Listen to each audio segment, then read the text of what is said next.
Hey guys, and welcome back to this channel. In this video I'll be showing you guys how you can make editing in Davinci Resolve quicker and easier. So go to playback mode, go to timeline playback resolution, and you can either select full, half, or quarter. So for instance, your video is lagging when you replay it, or it takes like a long time to load, just make your resolution quarter so it's easier for you to edit. You can also go to your projects. Go to project manager here, and you're just going to right click, and you're also going to select dynamic project switching for easier access to your other projects.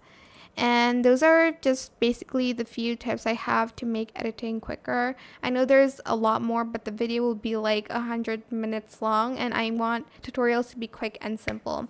So if you have any questions about this video, just leave it in the comment section down below. I will try my best to answer them all for you guys.